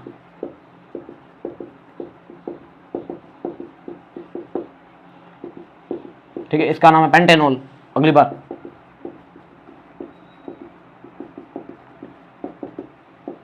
एक काम करिए, क्या काम किया? यहां पर CH3 लगा दिया, अगली बार CH2 इधर मान लो 2 कार्बन लगा दिए लो, ठीक है, और ये ऐसा कर दिया, ये N, ये आइसो, ये न्यू। तो इस प्रकार की स्ट्रक्चर में आप देखोगे जैसे जैसे कार्बन के में शाखा बढ़ती है, शाखा मतलब साइड वाली श्रृंखला, ये सीधी श्रृंखला एक शाखा, इसमें कोई शाखा नहीं है, ये सीधी श्रृंखला है 2 शाखा। तो जैसे जैसे शाखा बढ़ती है अणु की आकृति लगभग गोलाकार होने जाती है। ठीक है, पहले सीधी, अब अणु लगभग कैसा होता जाएगा? गोलाकार होता जाएगा। और जब अणु गोलाकार होता जाता है तो जैसे सीधी श्रृंखला ये, इसके ऊपर दूसरी श्रृंखला रखोगे तो इसके बीच में सभी जहां पर ये स्पर्श क्षेत्र ज्यादा होगा तो आकर्षण बल क्या होगा? अधिक होगा। क्लियर? तो इसको तोड़ना क्या होगा? मुश्किल। अतः इसका क्वथनांक क्या होगा? अधिक। और जब अणु में शाखा बढ़ती है तो लगभग गोलाकार आकृति का होता जाता है। इसके कारण इसके बीच में अंतराण्विक आकर्षण बल में कमी आ जाती है, यानी वंडर वाल बल घट जाता है। वंडर वाल बल क्या होता है, घट जाता है। वंडर वाल है ना, वंडर वाल बल में कमी होने के कारण क्या होता है, इसका क्वथनांक घट जाता है। तो सब एक मिनट बता, फोन किसका रहा है, गरीब फोन बज रहा है। हेलो, तो अगला जो प्रश्न इसमें आ रखा है, मतलब यही प्रश्न है कि आपको पूछा है, क्या प्रश्न है कि समावयवी एल्कोनों में शाखा बढ़ने पर क्या होगा, क्वथनांक घटता क्यों है। तो इतना याद रखना, शाखा बढ़ने पर क्वथनांक में कमी आती है क्योंकि वंडर वाल बल में कमी आती है, अणु गोलाकार होता जाता है। इतना याद रखना, ठीक है। अगला नेक्स्ट, अगला प्रश्न क्या है, नेक्स्ट प्रश्न है, ओ इधर नहीं आना है बाहर। हाँ, अगला प्रश्न है किसी रासायनिक अभिक्रिया में 10 डिग्री ताप बढ़ाने पर वेग स्थिरांक लगभग दुगुना हो जाता है, नामांकित वितरण ग्राफ से समझाइए। तो इसको समझो, पहले आपको पढ़ा रखा है कि ताप गुणांक होता है, ताप गुणांक। ताप गुणांक की परिभाषा क्या कहती है कि के टी प्लस 10 बटे में के टी बराबर लगभग कितना होगा 2, यानी कि क्या होता है कि 10 डिग्री सेंटीग्रेड ताप के अंतर पर अभिक्रिया के वेग स्थिरांक का अनुपात क्या कहलाता है, ताप गुणांक कहलाता है। इसका मतलब क्या है कि के टी प्लस 10, इसको ऐसे लिख सकते हैं, के टी प्लस 10 बराबर के टी गुणा 2 या 2 गुणा के टी, 2 गुणा के टी, ठीक है। इसका मतलब है कि अभिक्रिया का 10 डिग्री अधिक ताप पर वेग स्थिरांक का मान 10 डिग्री कम ताप पर वेग स्थिरांक से दुगुना होता है। क्लियर, यानी जैसे जैसे अभिक्रिया का ताप 10 डिग्री बढ़ोगे वैसे वैसे अभिक्रिया का वेग दुगुना होता जाएगा। क्लियर। अब आपको इसको पूछा ग्राफ से समझे, वितरण ग्राफ बनाए इसका, ठीक है। इसको बोलता गुणांक, मोस्ट इंपोर्टेंट याद रखना। अगला, तो वितरण ग्राफ कैसे बनाएंगे इसका, तो इधर समझना, इस प्रकार गुणा, इधर है सक्रिय अणु, सक्रिय अणु, इधर गतिज ऊर्जा, ये उल्टा बोल दिया, इधर गतिज ऊर्जा लिख दो,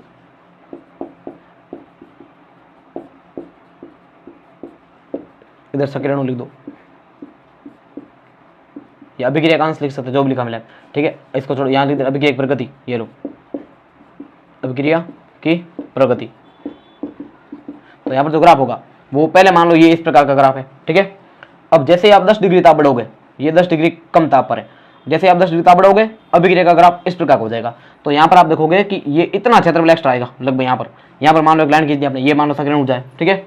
तो यहाँ पर ये जो ऊर्जा आ रही है, ये एक्स्ट्रा जो अणु होल है, इसको बोलते हैं सक्रिय अणु। कौन सा अणु, सक्रिय अणु। तो अतिरिक्त सक्रिय अणु आ जाते हैं 10 डिग्री ताप बढ़ाने पर, 10 डिग्री ताप बढ़ाने पर सक्रिय अणु संख्या में वृद्धि होती है, अतः क्या होता है, अभिक्रिया का वेग बढ़ता है, याद रखना। तो ताप बढ़ाने पर वेग में वृद्धि होती है और 10 डिग्री ताप बढ़ाने पर अभिक्रिया वेग दुगुना हो जाता है। रीजन क्या है, क्योंकि यहाँ पर सक्रिय अणुओं की संख्या बढ़ती है और गतिज ऊर्जा में क्या होती है, वृद्धि होती है। तो यहाँ पर गतिज ऊर्जा को शायद, ठीक है, चेक करना इसको चेक करना एक बार। अगला नेक्स्ट देखते हैं, ये वही है मैक्सवेल बोल्ट्जमान वाला वितरण आ रहा है ना, वही है, ठीक है। ये प्रश्न पूछा था। अगला प्रश्न क्या है, अगला प्रथम कोटि अभिक्रिया के लिए न्यूमेरिकल है, बढ़िया प्रश्न है, और ऐसे प्रश्न अक्सर कम ही आए हुए हैं, तो इसको ढंग से देखना कि प्रथम कोटि अभिक्रिया के लिए वेग स्थिरांक 60 सेकंड इनवर्स के बराबर दे रखा है 60 सेकंड इनवर्स, ठीक है। अब आपको पूछा है कि क्रियाकार को अपनी प्रारंभिक सांद्रता से 1/16 भाग रह जाने में, यानी अंतिम सांद्रता दे रखी है आपको 1/16 रह जाने में, आपको पूछा है इस अभिक्रिया में कितना समय लगेगा। तो आपको पहले प्रथम कोटि वाला याद रखना, समाकलित वेग समीकरण से टी बराबर क्या होता है 2.303 बटे में के को इधर भेज दिया, टी को उधर भेज दिया, log r0/r, ये फॉर्मूला। अब आपको सोचना है और थोड़ा याद रखना है कि अगर आपको परसेंटेज में दे रखा होता और अंतिम सांद्रता नहीं आपको ऐसा बोलेगा कि 99% पूर्ण हो गई है, इसका 99% तो पूर्ण होगी, बाकी कितनी 1%, तो उसको अपन 100 में से ज्ञात करके अंतिम सांद्रता ज्ञात करते थे, कितनी पूर्ण होगी बाकी है। अब यहाँ पर साफ लिखा है कि अभिक्रिया में क्रियाकार की अंतिम सांद्रता, मतलब क्रियाकार की जो सांद्रता है वो 1/16 रह जाने में, इसका मतलब 1/16 अंतिम है। क्लियर।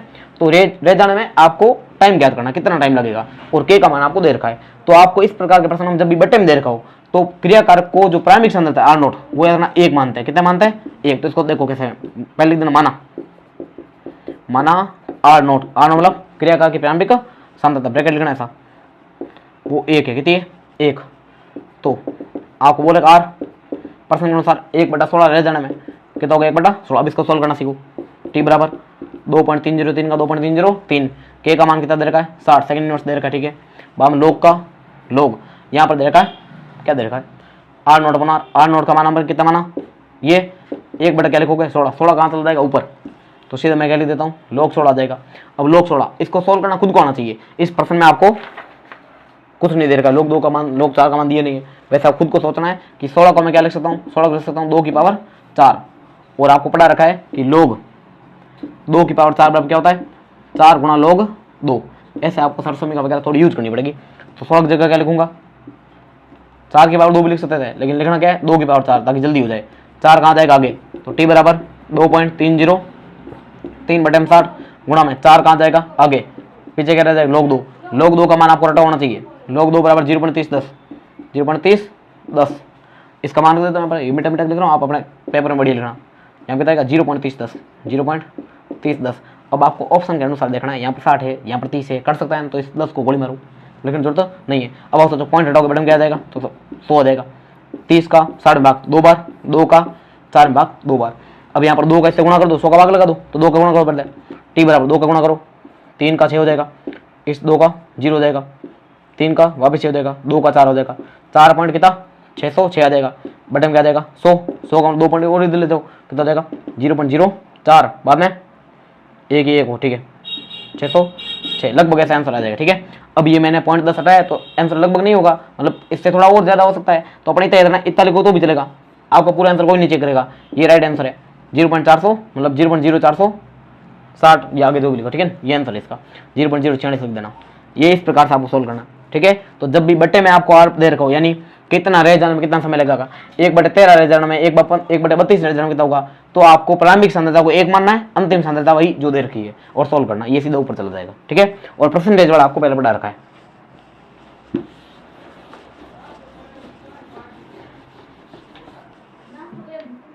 ठीक है, अगला प्रश्न, 1-2 प्रश्न और है, बाद में आप शांति से आराम से 1 घंटा रेस्ट लेना। ठीक है, अगला प्रश्न है ये, अभिक्रिया की आणविकता को परिभाषित कीजिए। तो किसी भी रासायनिक अभिक्रिया में भाग लेने वाले अणुओं की संख्या क्या कहलाती है, अभिक्रिया की आणविकता या अणु संख्या कहलाती है। अगला, अभिक्रिया के वेग पर उत्प्रेरक की उपस्थिति के प्रभाव को समझाइए। तो आपको सीधा याद रखना है, ये मान लो अभिक्रिया का वेग है R है, ये P है, यहां से यहां तक की ऊर्जा क्या बोलते हैं, सक्रियण ऊर्जा E है। क्लियर, ये है उत्प्रेरक की अनुपस्थिति में, उत्प्रेरक की अनुपस्थिति में, यानी जब उत्प्रेरक नहीं है तो फिर सक्रियण ऊर्जा ज्यादा है, और यहाँ पर स्थितिज ऊर्जा या मान लो ऊर्जा कोई भी, ठीक है ऊर्जा इधर, इधर अभिक्रिया की प्रगति या अभिक्रिया निर्देशांक, अभिक्रिया की प्रगति।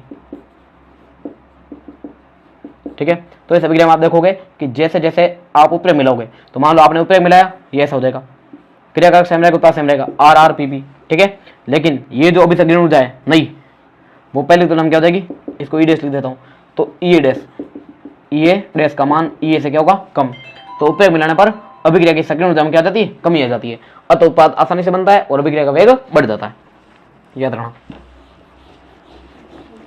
अगला देखते हैं,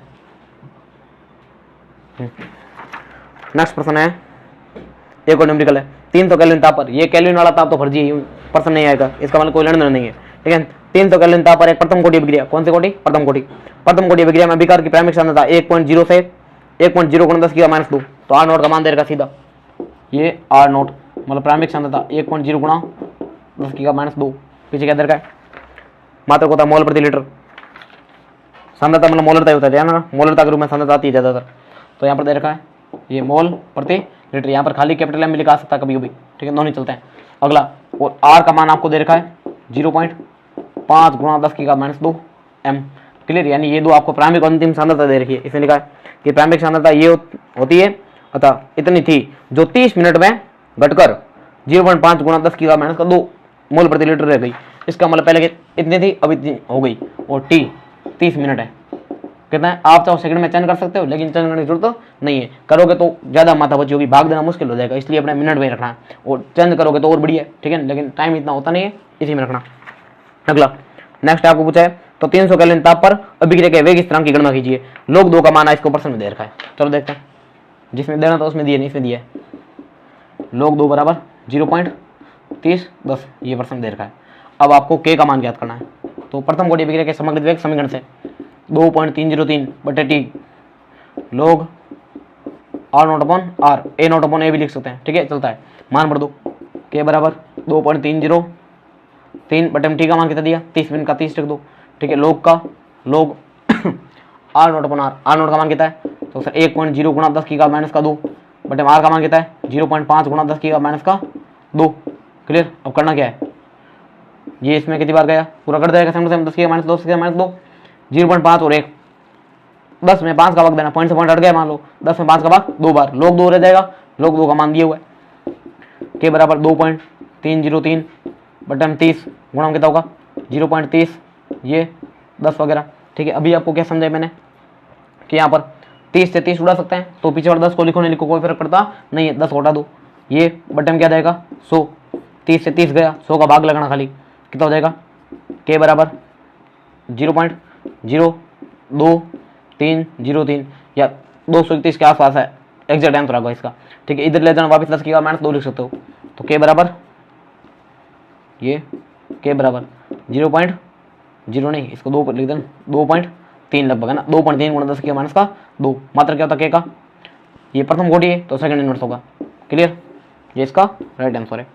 इस प्रकार से यहाँ पर मिनट लिखा है तो यहाँ पर आपके मिनट आंसर आएगा, मिनट इनवर्स। ठीक है, अगर सेकंड में ज्ञात करते हैं, यहाँ पर सेकंड में ज्ञात करना 60 का और भाग लगाना होता मुश्किल होता, इसलिए हमने भाग लगाया नहीं है और मिनट आंसर में आंसर ज्ञात किया, ये सही गलत नहीं करेगा कोई। ठीक है, अगला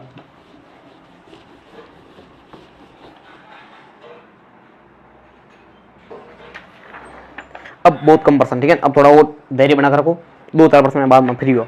अगला है कारण सहित स्पष्ट कीजिए, डाइक्लोरोएथेनॉइक अम्ल की तुलना में मोनोक्लोरोएथेनॉइक अम्ल क्या पीके माइनस क्यों होता है। इधर समझो, डाइक्लोरो जैसे मैं लिख देता हूँ, डाइक्लोरो मतलब Cl2, बाद में पहले एथेनॉइक अम्ल लिखो CH3 COOH, ये एथेनॉइक अम्ल। डाइक्लोरो मतलब एक एच हटा दिया और 2 क्या लगा दिए Cl लगा दिए, ये 2 लगा दिए Cl, और एक मोनोक्लोरो यानी एक Cl लगा दिया, 2 H पड़े हैं COH, ये डाइक्लोरोएथेनॉइक अम्ल, ये मोनोक्लोरोएथेनॉइक अम्ल। अब पूछा है कि इनमें से पीके का मान जो है डाइक्लोरोएथेनॉइक अम्ल की तुलना में मोनोक्लोरोएथेनॉइक अम्ल का पीके का मान उच्च होता है। आपको बोला है इसका पीके उच्च है, इसका पीके कम है, तो इजी वर्सन है, याद रखना। पहले तो आपको सोचना अम्लीय कौन है, आपको पढ़ा रखा अम्लीयता क्या होती है, पीके के सॉरी के समानुपाती और पीके क्या होती है व्युत्क्रमानुपाती, यानी जिसका पीके का मान उच्च होगा, ठीक है, वो क्या होगा कम अम्लीय होगा, या फिर उल्टा समझ सकते हैं, जो अधिक अम्लीय होगा उसका पीके क्या होगा कम होगा, तो इसलिए आंसर है इसका पीके कम है, बस हो गया आंसर। क्यों, क्योंकि आपको याद रखना इसमें 2 Cl है, तो दोनों Cl अपने माइनस आई प्रभाव के कारण यहाँ पर ऑक्सीजन परमाणु पर इलेक्ट्रॉन घनत्व में कमी करते हैं, जिससे ये OH बन के इलेक्ट्रॉन आसानी से लेता है, अतः ये अधिक अम्लीय, ये क्या है अधिक अम्लीय। और आपको याद रखना है कि जो अधिक अम्लीय होगा उसका पीके क्या होगा कम, और ये इसमें पूछा है कि इसका पीके इसकी तुलना में कम क्यों है, या मोनो जो क्लोरो है एथेनॉइक अम्ल उसका पीके अधिक क्यों है, क्योंकि ये कम अम्लीय है और कम अम्लीय का पीके क्या होगा अधिक होगा।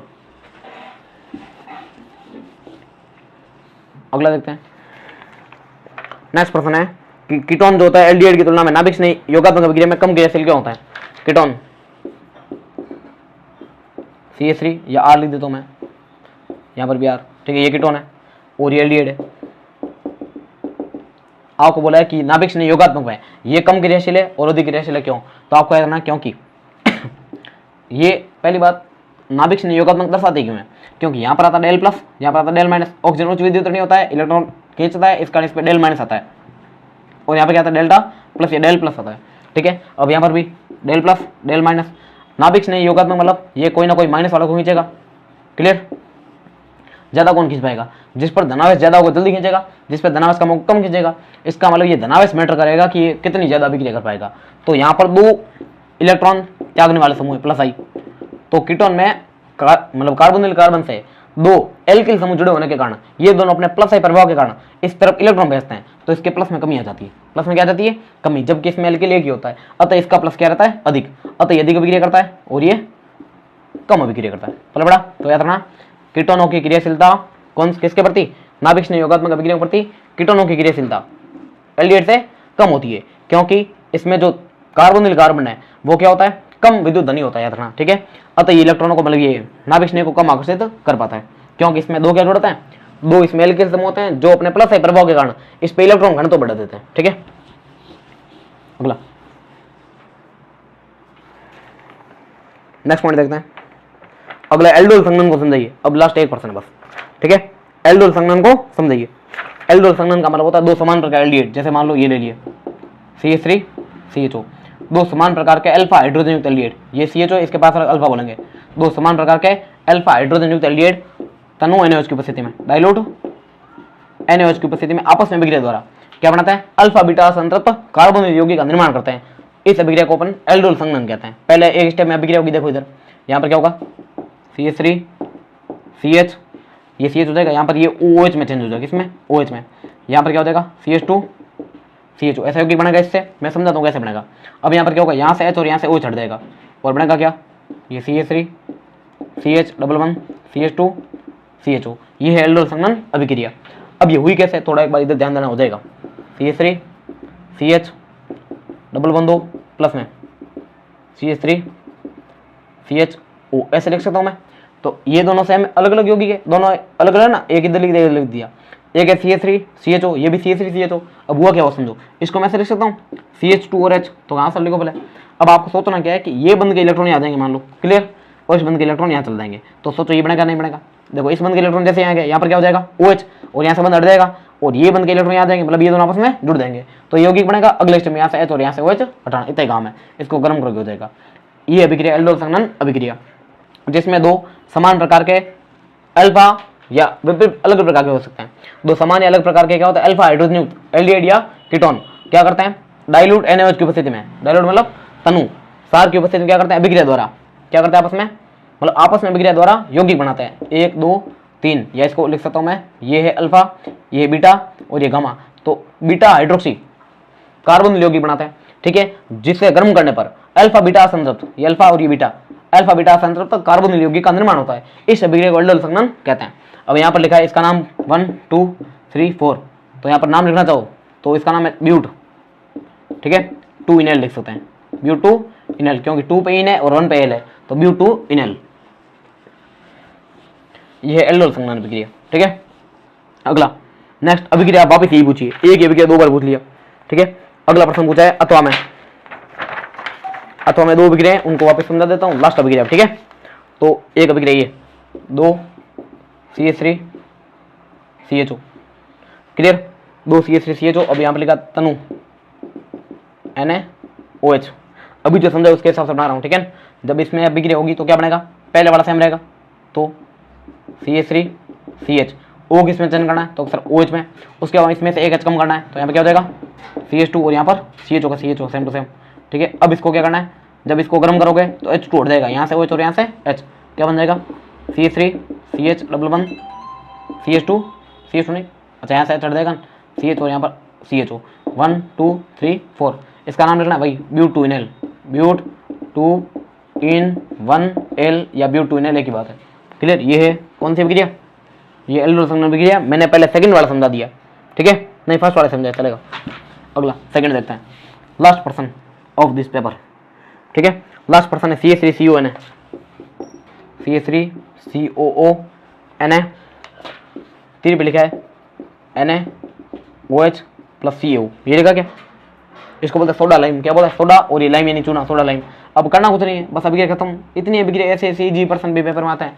H ला के इसमें जोड़ दो, क्या हो जाएगा CH4 प्लस क्या बन जाएगा Na2CO3, ये Na2 Na एक बार Na 2 बार Na2CO3, ये बन जाएगा, क्लियर। तो इसमें उत्पाद बनेगा मैथेन, ठीक है। मैथेन को बोलते हैं मार्स गैस, क्या बोलते हैं मैथेन को, मार्स गैस। इसी के साथ आप आपके इस पूरे पेपर का क्या होता है, भंडारा होता है, क्लियर। तो वीडियो को अंत तक देखने में धन्यवाद। कमेंट में एक छोटा सा प्रश्न पूछता हूँ, उसका जवाब देना, पता चल जाए कितने लोगों ने देखा।